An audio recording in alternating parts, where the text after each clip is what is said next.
트럼프 대통령이 11일, 미국 시간 11일, 우리나라는 12일이 됩니다. 폭스 비즈니스 방송과 인터뷰를 했습니다. 거기에서 한 말이 의미심장한 말들이 있습니다. 시 주석과의 만남은 아주 좋았고 그는 나를 싫어할지 몰라도 나는 그를 좋아한다. 이렇게 말을 했습니다.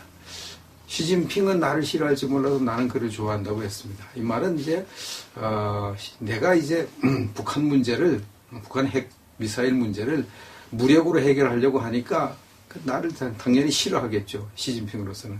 그러나 나는 그를 좋아한다. 왜냐하면 시진핑이 내 말을 잘 들어주니까. 내가 하는 일을 끝까지 반대하지 않으니까 그를 좋아한다. 이렇게 이야기를 했습니다. 원래는 이제 한 15분 정도 통역을 두고 말을 하려고 했는데 2시간 정도 말을 했습니다.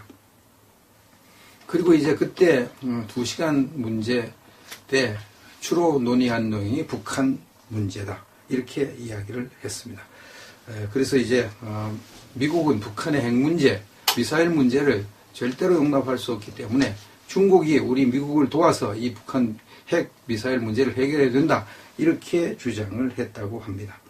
그런데 이제 시 주석이 수천 년간 중국과 한반도의 관계를 이야기를 했다는 겁니다. 수천 년간 이렇게 중국과 한국이 서로 연관이 되어 있는데 그걸 쭉 설명을 했다는 겁니다. 근데 그 설명을 이렇게 들어보니까 이 중국이 한반도 문제, 특히 북한 문제를 해결하는데 큰 힘을 쓰지 못하는 입장이라는 것을 그 말에서 알 수가 있었다. 이렇게 평을 했습니다. 근데 그 말 중에 김정은의 아버지 김정일은 4번 중국에 왔는데 김정은이는 중국에 한 번도 오지 않았다. 이렇게 이야기를 하면서 김정은과 나는 별로 이렇게 친하지 않고 김정은이 내 말을 안 듣기 때문에 우리 중국으로서도 어떻게 북한의 핵 미사일 문제를 해결할 수가 없다는 것을 이제 간접적으로 표현한 것으로 트럼프 대통령이 표현을 했습니다. 그래서 이제 그 무역을 통해서 압박을 하면 되지 않느냐. 석유 수출하지 말고 석탄 수입하지 말고 이렇게라도 해서 좀 우리를 도와야 될 것 아니냐. 이렇게 했는데 석유는 끊지 않았지만 석탄 수입 완거 200만 톤인가 그냥 퇴짜마자 돌려보냈다. 그래서 그것은 일단 잘한 것이다. 이렇게 이야기를 했습니다. 이걸 이제 보니까요. 중국의 시진핑 주석이 트럼프 대통령의 그 하는 일을 못 말리는 거죠. 막지 못하는 것. 트럼프 대통령에게 사정하는 입장, 사정해서도 안 통하는 입장, 그런 것을 이제 읽을 수가 있습니다. 그래서 이제 트럼프 대통령이 중국이 미국을 돕지 않으면 우리는 단독으로라도 북한 문제 해결하겠다. 이런 공언을 자꾸 하는 겁니다. 공언을 하는 거죠. 중국은 미국을 도와서 북한 문제를 해결할 능력이 없다. 첫째는 북한과 통하지 않아서 그렇기도 하고 그 문제를 해결하면 중국에게 엄청난 손해가 오기 때문에 그건 못한다. 그러나 그럴 경우를 우리는 알고 있다. 그럴 경우를 우리는 각오하고 중국이 조금이라도 도와주면 좋고 안 도와줘도 그만이다. 우리는 우리끼리 해결하겠다. 이렇게 지금 이야기를 하고 있습니다. 그리고 이제 시진핑 주석과 트럼프 대통령이 정상회담 끝나고 5일 만에 또 전화 통화를 했습니다. 거기서 또 마찬가지로 이 한반도 문제를 논의했는데 거기서 시진핑 주석이 한 말이 중국 측은 한반도 비핵화 목표를 견지하며 평화적 방법으로 한반도 문제를 해결하고 미국과 소통 협력하기를 원한다. 이렇게 말했어요. 이것은 이제 비핵화는 우리가 원하지만 이것을 평화적인 문제로 해결했으면 좋겠다. 이렇게 이야기를 합니다. 여기에 대해서 트럼프 대통령이 그게 좋겠다 이렇게 말하지 않았습니다. 트럼프 대통령은 이번 회담이 성공적이었기 때문에 내가 금년 내에 중국을 방문하기를 원한다. 이렇게 얘기했습니다. 평화적으로 해결하고 싶다는 것이 중국의 기본 입장이죠. 중국은 어떻게 하든지 전쟁 안 하고 남북 전쟁 안 하고 해결하는 것을 원하지요. 좀 이거 상태로 끌고 가기를 원합니다. 트럼프는 반대입니다. 전쟁을 해서도 이걸 해결하고 하려고 합니다. 그러니까 시진핑이 원하는 평화적인 해결 방법에 대해서 트럼프 대통령은 거기에 대해서 코멘트를 했는지 안 했는지 아마 코멘트를 했겠죠. 그 평화적인 방법은 우리가 벌써 포기한 지 오랜데 그런 얘기를 또 하시오. 이렇게 얘기를 했겠죠. 그걸 이제 여기 발표를 못 하는 거죠. 그런 한 것을 어떻게 중국 언론이 발표를 하겠습니까? 못 하죠. 이런 것들을 볼 때에 트럼프 대통령의 의도대로 지금 북한 핵 문제, 미사일 문제가 흘러가고 있고 중국은 여기에 대해서 큰 역할을 하지 못하는 입장이라는 것을 알 수가 있습니다. 그래서 다급하니까 중국의 이제 황구시보가 12일 날 논평을 했죠. 뭐라고 그랬습니까?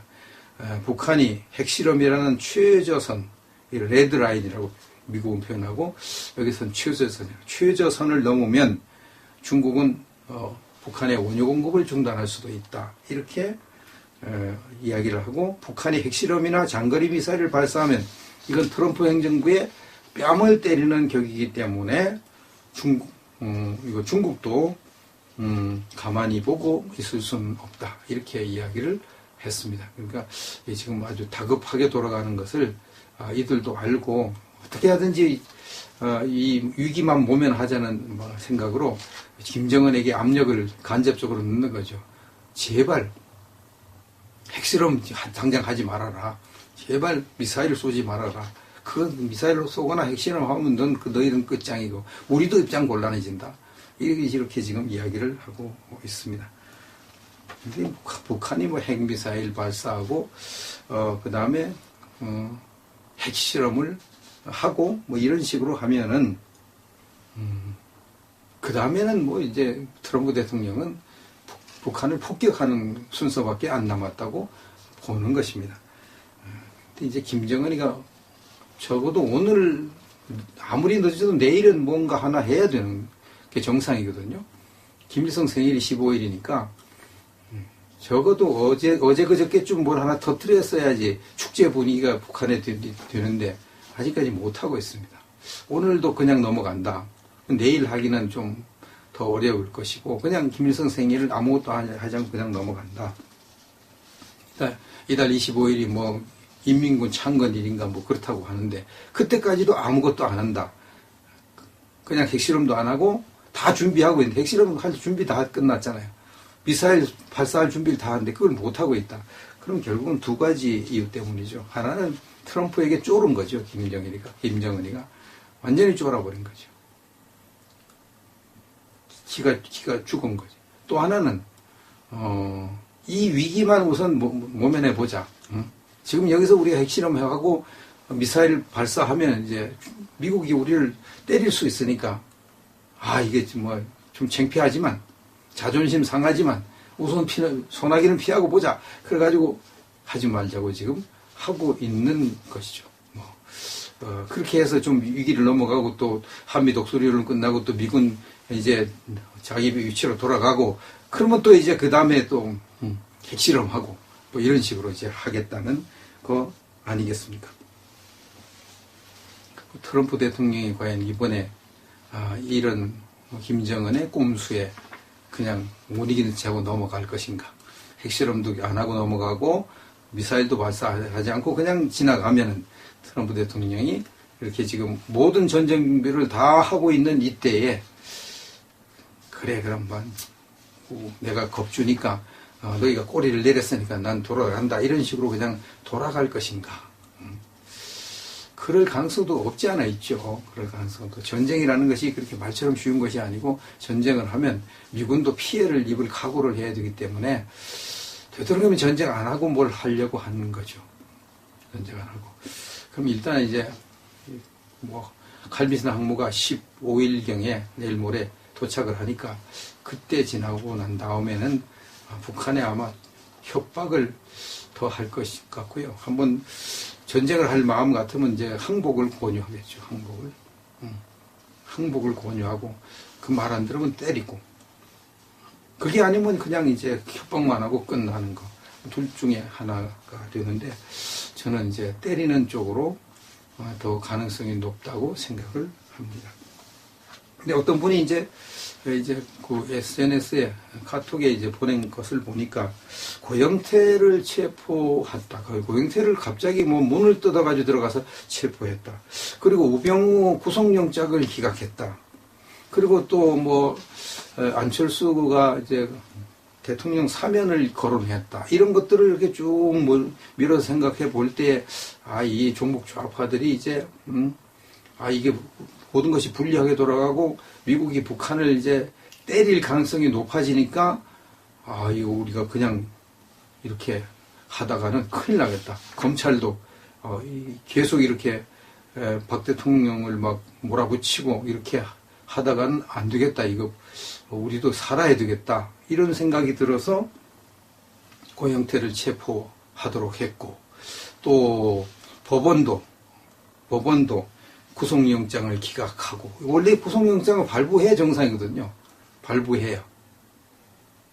지금까지 그냥 구속영장 발부 안 할 사람들, 대통령까지 다 구속영장 발부했는데 왜 이 우병우만 구속영장을 기각하냐 말이에요. 발부해야 정상이거든요. 고영태도 이렇게 문을 뜯고 들어가서 체포 안 해야 돼요. 정상이거든요. 왜냐하면 출석 날짜를 서로 이야기하고 있는데 그걸 못 참고 들어가서 체포해 왔다는 것. 이것은 뭔가 검찰의 내부 또 그 법원 내 내부에서 사태가 이게 굉장히 이제 이 야당에게 불리하게 돌아간다. 진짜로 이게 트럼프가 북한을 때릴 조짐이 있다는 것을 이제 감지하고 그랬을 것이다. 자기들로 살 길을 찾기 위해서 그랬을 것이다. 이렇게 추측을 했습니다. 상당히 일리가 있는 추측인 것 같습니다. 결과를 이제 두고 봐야 되는데, 어떻든 이제 북한을 타격을 하면 많은 인명피해가 납니다. 이게 참 슬픈 일이고 답답한 일인데, 우리가 이런 상황을 맞았으니 어떻게 하겠습니까? 그렇게 타격을 하지 않으면 우리나라 종북 좌파 문제 해결할 수가 없고, 결국은 종북 좌파에게 정권이 넘어가고 적과 통일이 될 그런 위기를 맞게 되니까, 나라가 망하게 되니까 할 수 없이 차선책인 북한을 때리는 그런 쪽으로 가는 수밖에 없는 거죠. 평화적으로는 안 되니까, 전쟁 없이는 안 되니까 할 수 없이 전쟁을 선택하는 이 슬픈 운명, 슬픈 입장, 약소국의 비애가 아닌가 이런 생각을 하는데, 우리가 바라기는 전쟁 피해가 최소화되기를 하나님께 기도하면서 준비해야 될 것입니다.